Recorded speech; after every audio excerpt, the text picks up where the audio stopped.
GSL.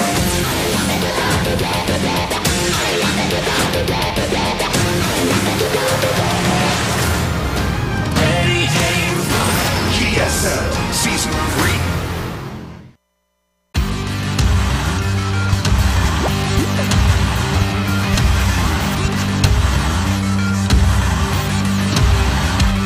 Welcome to Season 3, the final season here of the GSL Code S 2014, and we've had 2 great seasons already this season. We're having a lot more Terran players in the GSL. We got 2 today and 2 tomorrow.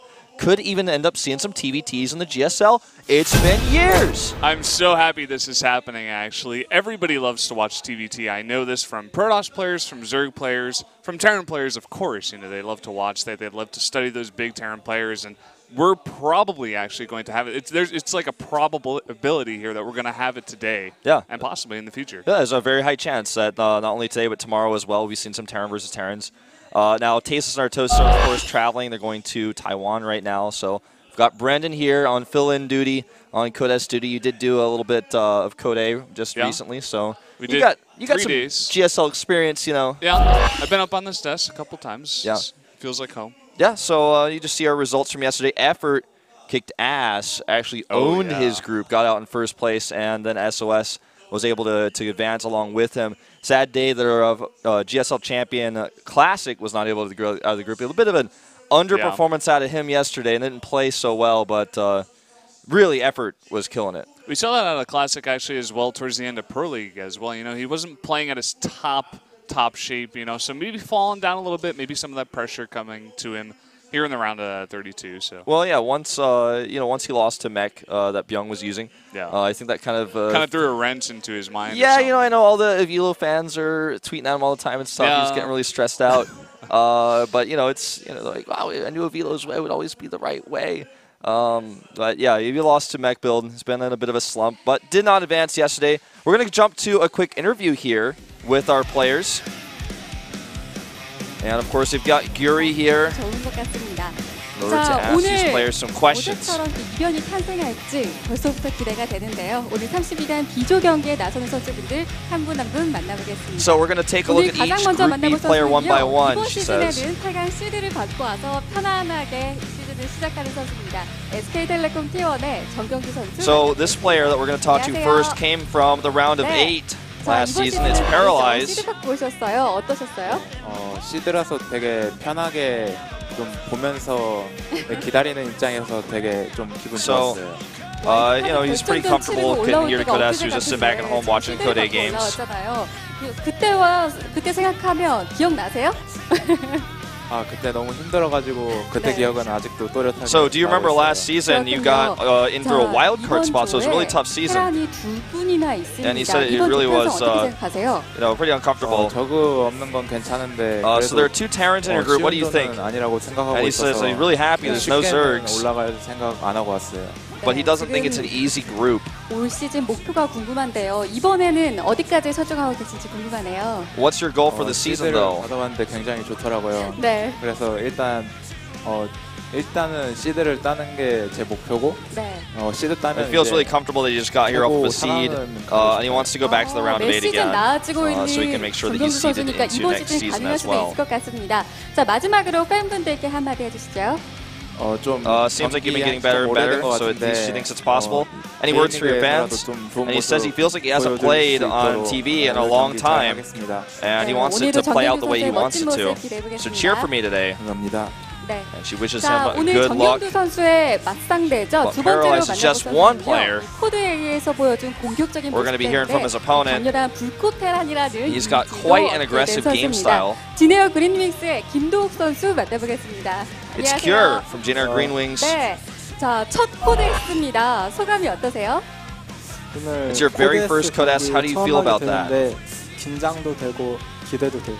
네. It's his first Code S. He's really nervous. 이 정윤정 선수도 그렇고 김명식 선수도 그렇고 본인에 대해서 칭찬을 많이 해주셨습니다. 이렇게 주변의 인정에 대해서 어떻게 생각하시나요? So I heard a lot of compliments about you from Rain and other players. 연습 때만큼 하면은 대회 때 잘할 수 있을 거라고 That actually makes him feel really pressured. 잘하려고 노력하고 있어요. 네.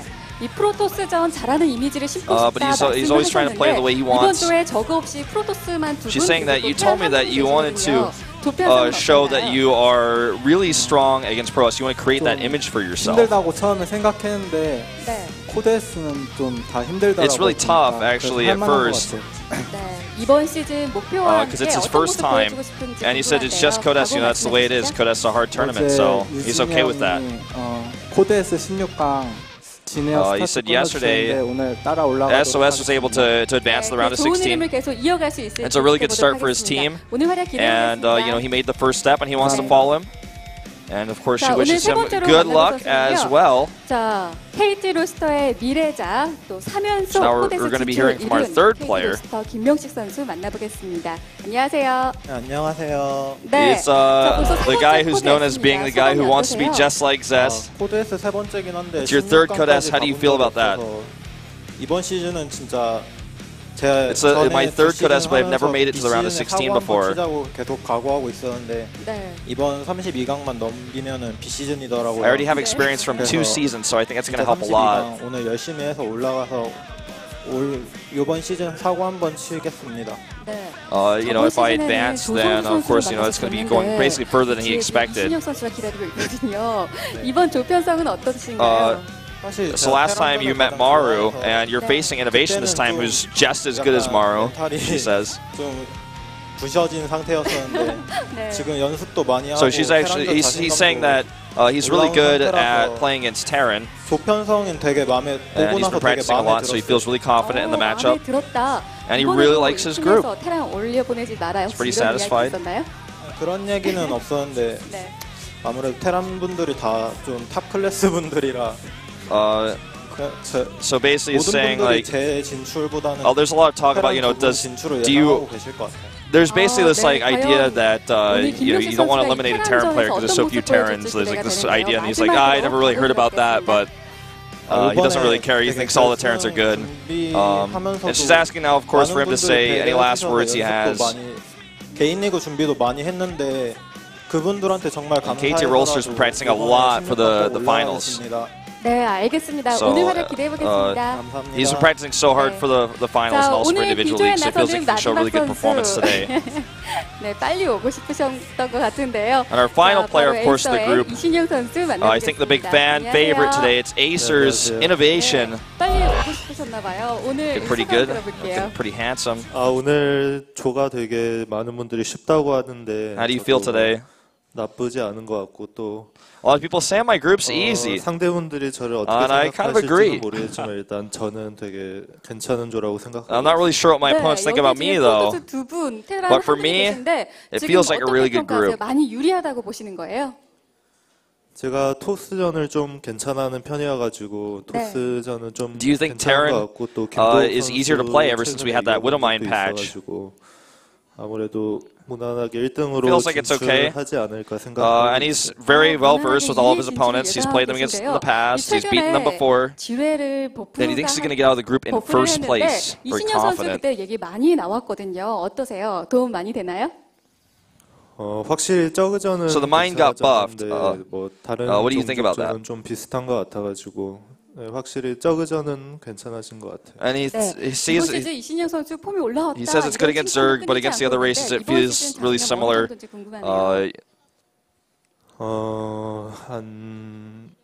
아무래도 시드를 what do you think about this season? In some past seasons, you actually got eliminated pretty early. 이번에 잘하는 테란 분들이 많이 올라오셨는데 He wants to get seeded. He doesn't want to go through all the Code A shenanigans again. 패태전은 좀 He wants to just 어려워가지고 jump up to that round of 8 so he can get seeded into the tournament for next season. 네, 마지막으로 One of the Elite 8. I think that's what I'm going to start calling people in round of 8 and up. So any final words to your fans out there? 최대한 높은 곳까지 올라갈 수 있도록 I'm going to do my best to show a good performance, and please cheer for me and cheer for Terran. 네. 자, 이렇게 해서 오늘 2조 경기에 나서는 So that's it for our interviews.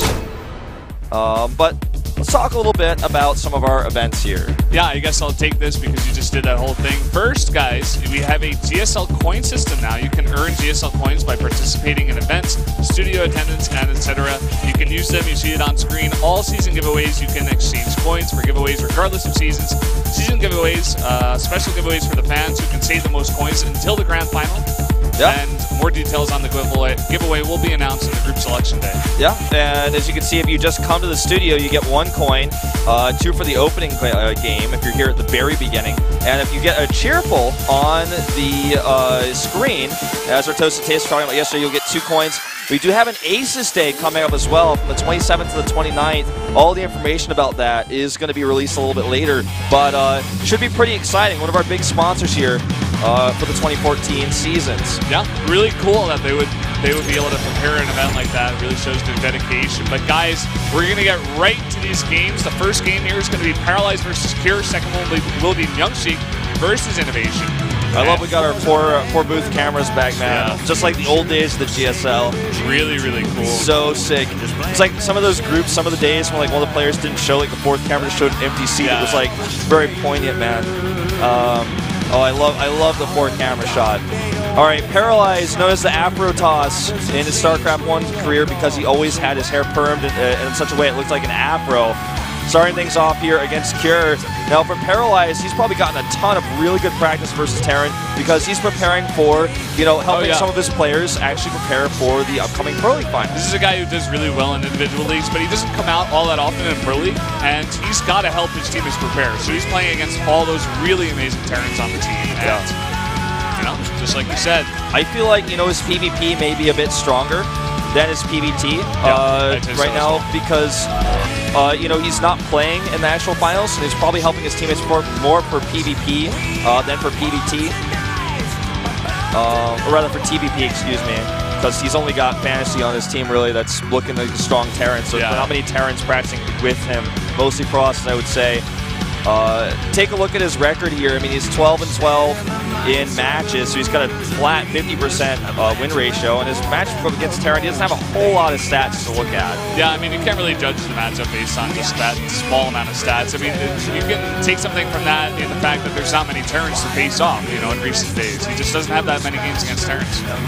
This guy doesn't come out very often in Pro League, but he's got a lot of endurance. He won that All-Star match, that wildcard match, where he rematched and played 14 best-of-3s in one night. So he's definitely got the experience. He's definitely got that extra endurance in him. And that's something really to note about this player. The music suddenly stopped, which always makes me feel like we have a keyboard problem, but I'm just going to keep talking. There's a keyboard problem with the overlays. There could be a problem, but we're not sure yet. But here's we might have to restart the computer. Go on. Sorry. Curious here. He's, of course, part of Generic Green Wings, a team that got knocked out there in the semifinals. Yeah. Against KT. They're very, very close. Both of those semifinals there in Pro League were so super close. I think Cure's really underrated. Is very much overshadowed by Maru for Generic. Maru definitely being the most famous of the Terrans. But being a Terran right now in Code S, he's got to be proud of that. Only a few people have been able to do that this year.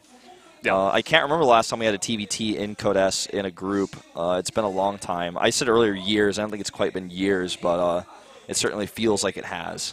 Yeah. I think the last one I remember was Byung versus Flash in the Group B, the Group Death from last year. That was the last one I could think of. Which I guess is years if you just count it as a year, It's still a year at least. It's getting close. Yeah. It's been a long time. We'll just give me the benefit of the Terran. Yeah, we'll give me the benefit of the doubt here. Cure is looking a little bit stressed out, actually. Hopefully he can get himself back together, pulled together. We got a lot of fans here tonight. And I think that is in part due to innovation. I got to be honest, he's definitely the most famous of these 4 in StarCraft II. Yeah, definitely. But of course, a lot of big names here as well. First game here is going to be Paralyze versus Cure on Overgrowth is the map. Yep. Good starting map here. No Zergs in this group, but a pretty standard straight-up 2-player map here. It does allow Terrans a lot of timing attack potential. That lazy poi push that we love to talk about can be quite strong on this map. The rest isn't too far. And it's pretty straightforward, the attack location at the third base. It's tough for the Frost to get ready in time if you have a really strong attack timing on this map. Yep, definitely. Alrighty, guys. Group B here of the last season for this year of the GSL Code S. Our starting match, Paralyze, up against Cure. Down here in the bottom left, in the red, the Paradox player he is. SK Telecom T1 Paralyze. Gotta bring your Paralyze heals. Playing against this guy. You know, from Pokemon. Oh, yeah. Yeah. Took me a bit. My brain was a bit slow. All right, up here to the top, right, in green for Jin Air. If you got a problem, you need to get healed, maybe you should cast.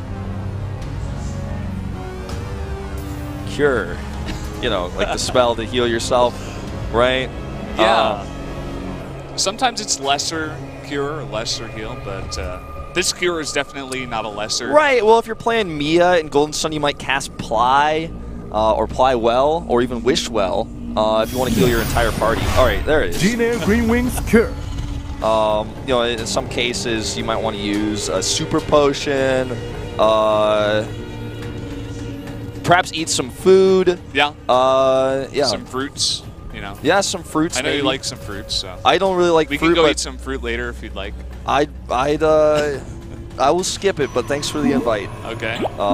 I'm not afraid of fruits. Yeah. Don't misunderstand. You're not like one of those people who's afraid of pickles or anything. Yeah, Have right. you seen that kind of thing? Like on those reality shows where they bring someone on, they're like, this person is afraid of pickles, and they secretly bring it on the show, and you see the reaction, they freak out. That sounds really cruel. You never seen that or before? made up. It's probably made up. It's almost definitely made up. Well, I mean, let's either that or they're really taking advantage of someone who is in dire need of some help and is pretty mean, but I don't know. I don't know if there's ever been anything real about reality TV. I just don't. Yeah, I don't know. Not really. It's pretty much all scripted, like all around the world as well, especially Korean reality TV. Like, don't get me started. Well, if you look at this little match history down here, you see Paralyze did win their last time facing each other 2-0. We're going to have a little SCV harassment here. He wants to block. He's not going to eBay block that, though, because he's a bit too far gone on the hit points there. Yeah. But still, it's pretty annoying. We've been seeing a lot of Terrans start to be more Protossy in this regard. Start to block that Nexus. Definitely true. Feels kind of strange for me. I actually casted a bunch of Dota the past week, so I'm like coming back into the StarCraft mood. I'm pretty glad about that, you know? Yeah, I've been watching your Dota casting down there at the KDL. It's been fun. Yeah. And we actually played some Dota earlier. It's a fun game. Now, this Reaper, I'm going to pop in here, get some scouting information. Sees that pylon, that's golden, seeing that pylon right there. Yeah. Pretty much got all the information he could. So he's just going to be idle here, poke at that Nexus. He's not going to be able to kill that, but no. Try as hard as he can. Yeah, I mean, it's really just, I feel him.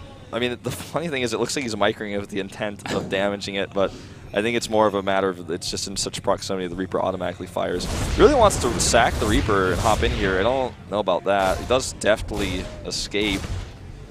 And 2 barracks going up back at home, so he's getting ready for that Marine pressure. And boom, pop goes the Robo, as you might expect. Yeah, very popular style these days, just to sit back, get those Colossi pretty fast. It's a very scoutable location. The Reaper is totally set to go see that in just a second here, and I don't think he's going to like neglect that. He is taking the long way around just to making sure there's no proxies or any sort of move out that he's not aware of. This is kind of a peculiar location, actually, to put the Robo, but it's not something he's really going to want to hide, especially with the Forge going down. That's like a good location if you're playing against Zerg, you know, because they're not going to be able to get their Overlords in that position too easily. Yeah. But against Terran, interesting position, to say the least. It just looks sneaky. Like, it looks like a sneaky Robo versus Zerg, but we're playing a different matchup. This is a very straightforward opening. Going to go into the Observer first.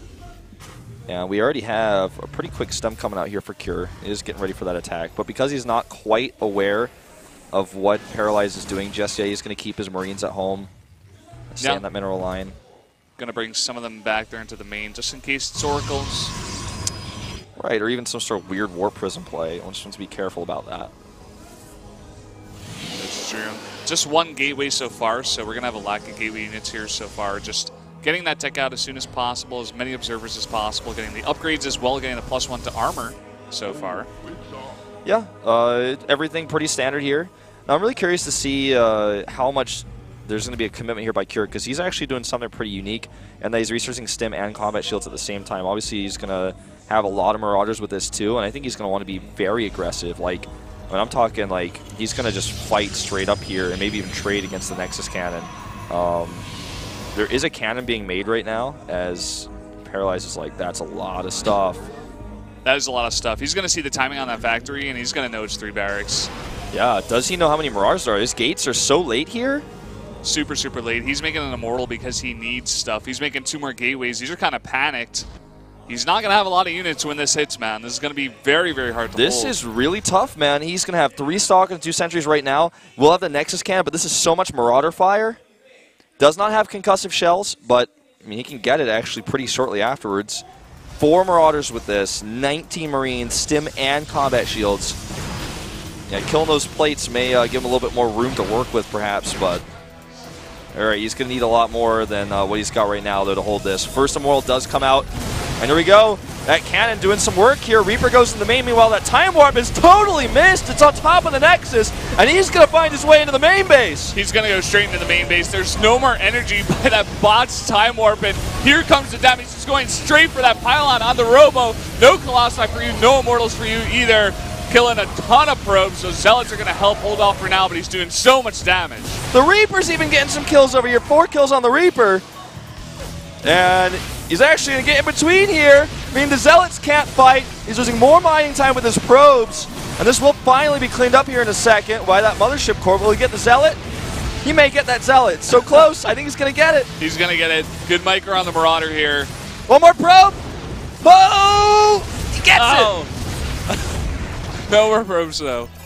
But there's a follow-up on the way. Yeah, and he doesn't have any units. A single gateway unit? No, nothing. He's got 2 observers. He's got 2 observers. They're going to look that the observer's going to detect this army to death. Even these 2 Marines, because there is nothing, there's 2 cannons that are totally out of position. He doesn't have enough money to make anything. They can't be killed. He has nothing. He's going to have 1 Colossus. This looks like a game from 2010. It really does. This is just so funny because this is totally out of the meta. Here we go. He's going to go and just target this cannon down. He knows that's the only problem he's going to have to deal with here.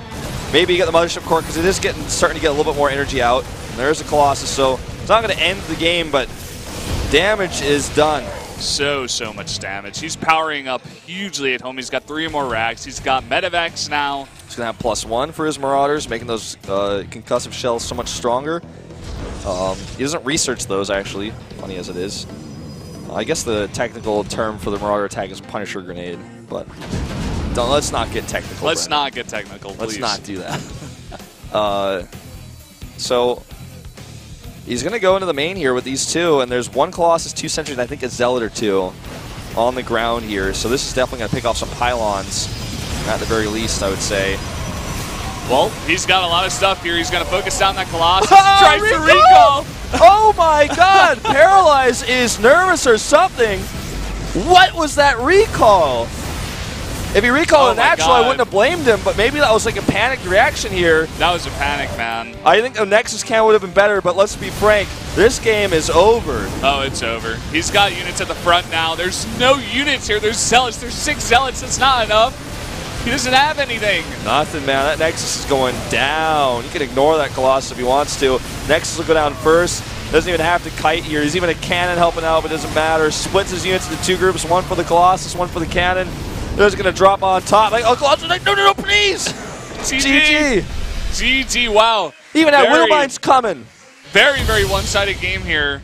Out of Cure doing a ton of damage with a really aggressive push that, to be frank, Paralyze was just not ready for that. That seemed like a build actually to punish the type of build that Paralyze was doing, and his response to that. Look at Paralyze. Look at that face, man. What the? That's like the face you give when like you find out that like somebody like proxied a fusion core with their starport to like rush BCs to your base. You're like, what just happened? So going back to things, it all comes down to this timing attack. There we go. Our music's back. It all comes down to this timing attack, and the Time Warp was on top of the Nexus. It was not helping out at all. Yeah, not doing a single thing. I think it may have caught 1 Marine there on the edge. Maybe. Maybe. But yeah, again, just totally panic play out of Paralyze. Looking really nervous here. And Kerr's taking advantage of it. He's going full aggro mode. Let's see what Paralyze chooses. Man, I hope he can actually like relax. We didn't actually get a shot if a coach came and talked to him or not. I hope so, man. Because if I watch one of my players play a game like that, I'm running to the booth. I'm gonna actually ask the ref if we can have 2 minutes to talk for a second, because that was not a normal game by Paralyze's standards at all. No, no way. Well, the map will be King Station. The choice here, very long rush distances. I don't think he wants that to happen again. No, he does not. He would like to avoid it. There's also a secondary ramp on this map that you can rely on as well to help slow that down.